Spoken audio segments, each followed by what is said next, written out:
ஸ்ரீமதி ராமானுஜாய நமः. வசுதேவசுதம் தேவம் கம்சச்சானூரமர்தனம் தேவகி பரமானந்தம் கிருஷ்ணம் வந்தே ஜகத்குரும்.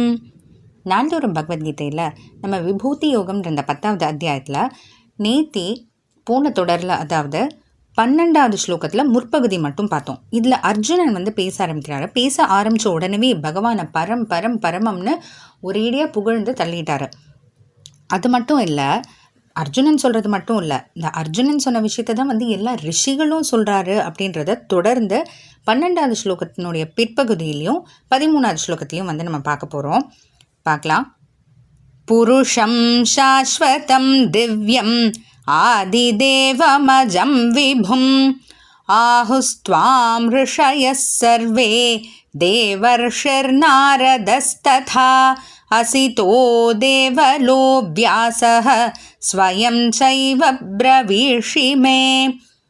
இப்போது கொஞ்சம் லைட்டாக நம்ம ஆர்டர் மாற்றி அர்த்தம் பார்க்குற மாதிரி இருக்கும். சர்வே ரிஷயா, எல்லா ரிஷிகளும் துவம் ஆகுஹு, உன்னை பற்றி இப்படி தான் சொல்கிறாங்க அப்படின்ட்டு. அதாவது இதுக்கு முன்னாடி அர்ஜுனன் பரம்பிரம்ம பரம்தாம பவித்ரம் பரமம் பவான், இருக்கிறதுலே நீ தான் புனிதமான தன்மை படைத்தவர், பரமமான ஜியோதிஸ், பரமமான பிரம்மம் அப்படின்ட்டுலாம் சொன்னது உபனிஷத்களில் சொல்லப்பட்டதுன்னு பார்த்தாச்சு. இப்போ உபனிஷத்களில் தான் சொல்லியாச்சு. இப்போ ரிஷிகள் சொல்கிறதும் நம்ம கேட்கணுமா அப்படின்னா, ரிஷிகள் உலகத்தினுடைய நன்மை, இந்த ஜகத்துக்கே நன்மை இருக்கணுன்றதுக்காக தான் அவங்க தனியாக தங்களை தனிமைப்படுத்திக்கிட்டு காட்டில் எல்லாம் போய் உட்காந்து தவம் செய்கிறாங்க. அப்போ அப்படிப்பட்டவங்க கிருஷ்ணர் பற்றி சொல்கிறாரு, பகவானை பற்றி சொல்கிறாங்க அப்படின்னா அதை நம்ம தெரிஞ்சுக்க வேண்டாமா? துவம் ஆகுஹு அப்படின்னா என்ன சொல்கிறாங்க?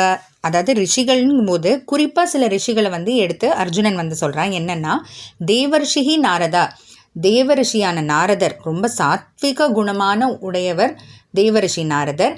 அசிதக தேவலக வியாசக, அசிதக அப்படின்ற ரிஷி, அவருடைய தந்தையான ரிஷி தேவலர்.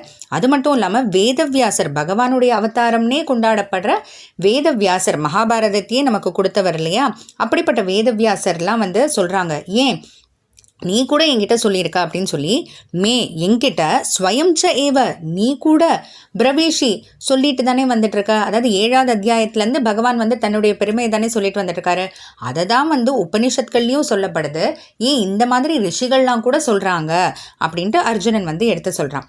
சரி, இப்போ இவங்க எல்லாம் சேர்ந்து சொல்கிறாங்க. அப்படி என்ன தான் சொல்கிறாங்க அப்படின்னா, திவ்யம், ரொம்ப திவ்யமான, தேவர்க்கும் தேவனாக இருக்கக்கூடியவர், சாஸ்வதம், சாஸ்வதமாக இருக்கக்கூடியவர்னா எப்போதும் இருக்கக்கூடியவரோ. இப்போ அந்த கிருஷ்ணாவதாரம் முடிஞ்சாச்சுன்னா அவ்வளோதானா அப்படின்னா அப்படி கிடையாது. அது ஒரு அவதாரம் தான். பகவான் எப்போதும் இருக்கக்கூடியவர். அதே போல் ஆதினா எல்லாத்துக்கும் மூல காரணம் அவர் தான், ஆதாரம் அவர் தான். தேவம், சரி, இவ்வளோ பெருமைகள் இருக்கவர் ரொம்ப எல்லாம் கஷ்டப்பட்டு செய்வாராங்க. ஏன்னா இப்போது நம்ம ஒரு பெரிய வேலையை பற்றி பேசணுன்னா அதுக்கு எவ்வளோ கஷ்டப்படணும் அப்படின்ற மாதிரி தான் நம்ம மனசில் தோணும். அதுபோல் இதெல்லாம் செய்கிறாரே பகவான், இவ்வளோ பெரிய வேலைகள்லாம் செய்கிறாரே, படைத்தல் காத்தல் அழித்தல் எல்லாம் செய்கிறாரே, ரொம்ப பயங்கரமாக கஷ்டப்படணும் போதுக்கு அப்படின்னா இது எல்லாத்தையும் விளையாட்டாக செய்கிறார் அவர். இது எல்லாமே அவருக்கு விளையாட்டான ஒரு விஷயம்.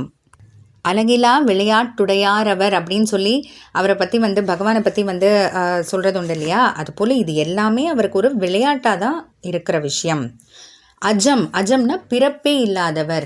அவதாரத்தை நம்ம பிறப்புன்னு தப்பாக நினச்சிடக்கூடாது. அது பகவானே தானே தன்னை அவதரிச்சுக்கிறாரே தவிர அவருக்கு பிறப்புன்றதே கிடையாது. விபும், எல்லா இடத்துலையும் நீக்கமர நிறைந்திருப்பவர். எல்லாத்துலேயும் இருக்கார் இல்லையா? நம்ம எல்லாருக்குள்ளேயும் அந்தராத்மாவாக இருக்கார். அதே போல் அவருக்கு நாம் எல்லாம் அவரோட உடலாம் தான் இருக்கோம். நமக்குள்ளேயும் இருக்கார். அப்போ வெளியிலையும் இருக்கார், உள்ளேயும் இருக்காருங்கும் போது எல்லா இடத்துலையும் நீக்கமர நிறைந்திருப்பவர்ன்றது தான் விபும். புருஷம் அப்படின்னா, புருஷம்னா எப்போதும் நம்ம கூட அந்தராத்மாவாக இருக்கார் இல்லையா?